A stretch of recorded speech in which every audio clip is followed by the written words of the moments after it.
안녕하세요. 김성경 목사입니다. 산돌 성경 읽기 오신 여러분 환영합니다.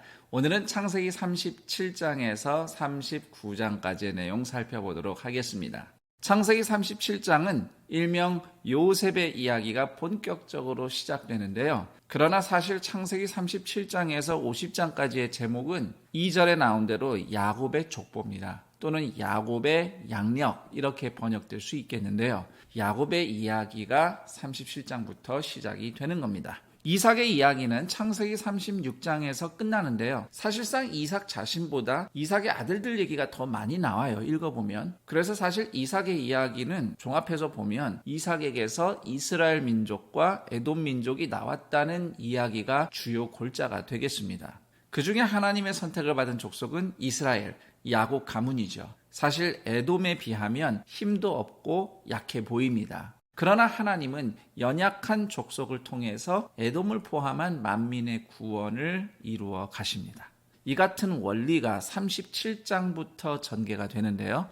막내나 다름없는 요셉이 장차 이스라엘 가문을 대기근에서 건져내는 구원자로 선택받았기 때문입니다. 그런 미래가 요셉의 꿈을 통해서 나타나는데 누구도 요셉의 꿈을 제대로 이해하지 못하죠. 그래서 요셉은 형들에게 미움을 받고 거의 죽을 뻔합니다. 그러나 형들은 요셉을 죽이는 대신 이스마엘 대상들에게 노예로 팔고 이스마엘 대상들은 요셉을 이집트의 노예로 팔게 됩니다. 그리고 야곱의 아들들은 아버지 야곱에게 요셉이 들짐승에게 잡아먹힌 것처럼 거짓말을 하죠. 그렇게 요셉은 형제들의 배신으로 인해서 아버지와 생이별을 하고 애굽에서 노예 생활을 시작하게 됩니다. 이 이야기에서 야곱의 행동, 요셉의 처신, 또 형들의 배신 등에서 도덕적인 교훈을 얻어내는 성경 분석도 가능은 합니다. 그러나 그보다는 야곱의 가장 사랑하는 아들이 배신당해서 노예로 팔려감으로써 오히려 온 가족들이 살아나는 이야기가 결국은 고난받는 종으로서의 구원자이신 예수 그리스도를 예표하는 이야기라는 것이 가장 중요한 포인트라고 하겠습니다. 그리고 창세기 38장에 가시면 야곱의 12아들 중 유다의 이야기가 소개되어 있는데요. 이 이야기도 어린이들이 읽기에는 부적절합니다. 그래서 좀 가려서 읽도록 지도하고 나중에 읽어도 소화될 만한 나이가 될 때까지 기다려야 되는 내용들도 좀 있습니다. 그건 부모님들이 잘 지도를 하시고요. 유다는 형제들과 떨어져서 가나안 사람들과 어울려 지내다가 가나안 여자와 결혼한 것으로 성경에 나와 있습니다. 그리고 아들 셋을 낳는데 세월이 지나서 첫째 아들을 다말이라는 여자와 결혼을 시켜요. 성경에는 다말의 출신 배경에 대해 전혀 언급이 없습니다. 그러나 정황상 다말은 가나안 여인인 것이 분명합니다. 그런데 이 첫째 아들이 악하게 살았다고 해요. 그래서 하나님의 심판으로 일찍 죽게 됩니다. 그리고 다말과 첫째 아들 사이에서 아직 자녀가 없었어요. 그래서 유다는 고대 근동에 계대 결혼 풍습대로 과부가 된 며느리를 둘째 아들과 결혼을 시킵니다. 계대 결혼이라 함은 결혼한 남자가 자녀 없이 죽으면 홀로 남은 부인을 죽은 자의 형제 또는 가장 가까운 남자 친족이 부인으로 삼아서 그 사이에서 태어난 첫째 아들을 죽은 형제의 아들로 올립니다. 그래서 그 가문과 유산을 유지하게 하고요. 더 나아가서 이 제도는 여성의 홀로서기가 사실상 불가능했던 고대에 과부가 된 여성의 생존과 복지를 지켜주는 기능을 했습니다. 그런데 유다의 둘째 아들 오나는 자신에게 손해라는 생각에 다말과 부부 생활은 하면서도 임신을 피했어요. 오난의 이런 행동은 결국 다말을 부인으로 존중하지 않고 의무를 다하지도 않으면서 그저 다말을 욕망의 대상으로만 전락시키는 죄악이라고 우리는 해석할 수 있습니다. 이게 싫었으면 처음부터 다말과 결혼하지 않겠습니다라고 거부하는 게 마땅하거든요. 그렇게 할 수도 있었고. 하지만 오난은 그렇게 하지 않았죠. 그래서 오난은 하나님에 의해 심판으로 죽임을 당하게 됩니다. 유다는 다말과 결혼한 두 아들 모두 죽게 되자 겁이 나서 이제 막내 아들이 있으니까 이 계대 결혼을 해야 되잖아요. 그런데 막내 아들이 어리다는 핑계로 다말과 막내 아들은 결혼시키지 않고 다말을 친정으로 보내면서 너는 수절하고 기다려라 이렇게 말을 합니다. 사실상 다말을 버린 거예요.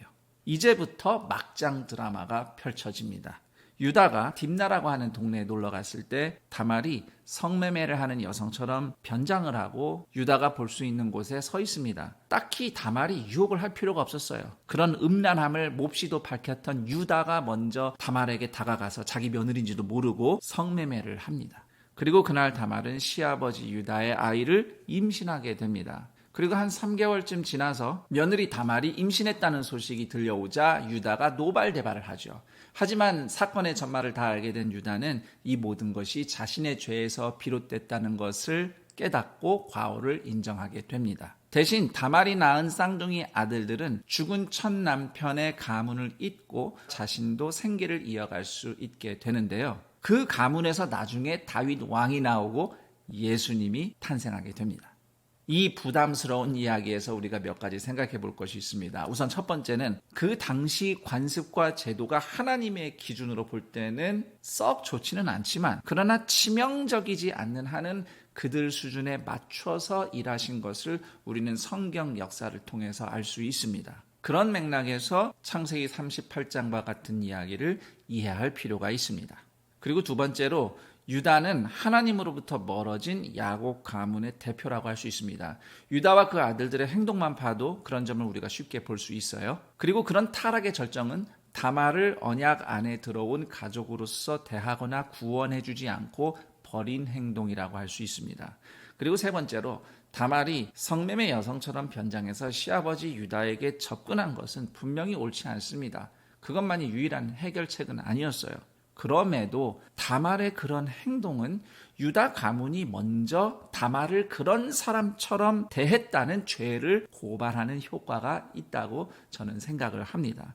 둘째 아들 오난이 다말에게 한 일이나 유다가 다말을 집에서 내보낸 행동, 이런 것들은 사실상 다말을 율락 여성처럼 대하고 버린 것이나 마찬가지였기 때문이죠. 그런 맥락에서 유다는 26절에서 다말이 자신보다 더 옳다고 말한 것입니다. 그 다음 39장부터는 요셉의 이야기가 본격적으로 펼쳐집니다. 애굽의 노예로 팔려간 요셉이 바로의 친위대장 보디발의 집에 노예가 됩니다. 그런데 하나님께서 요셉과 함께 하시면서 형통함이 나타나기 시작하죠.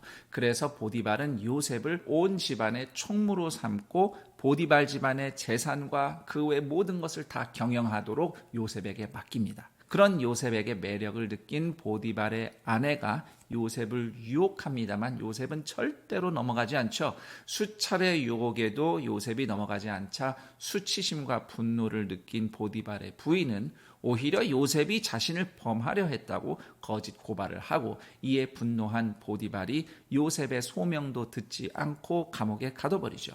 그러나 감옥에서도 하나님이 요셉과 함께 하셔서 형통한 사람으로 인정을 받아 감옥의 사무 전반을 돌보는 일을 하게 됩니다. 여기서 중요한 것 몇 가지 짚어보면요. 우선 4절과 21절 모두 요셉이 이방인들에게 은혜를 입었다고 기록하고 있습니다. 하나님이 함께 하시는 사람이 누리는 복은 이방인 이웃들로부터 은혜를 입는 것입니다. 그리고 두 번째로 요셉이 유혹을 이겨낼 수 있었던 이유는 9절 말씀, 내가 어찌 하나님께 죄를 지으리이까.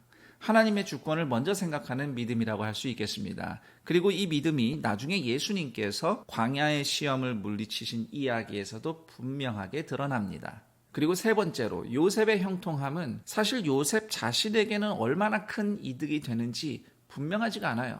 형통해 봐야 여전히 노예 신분이고 여전히 죄수 신분이거든요. 벗어날 수가 없어요. 오히려 주변 사람들, 심지어 요셉을 억압하는 사람들에게 복이 되었죠.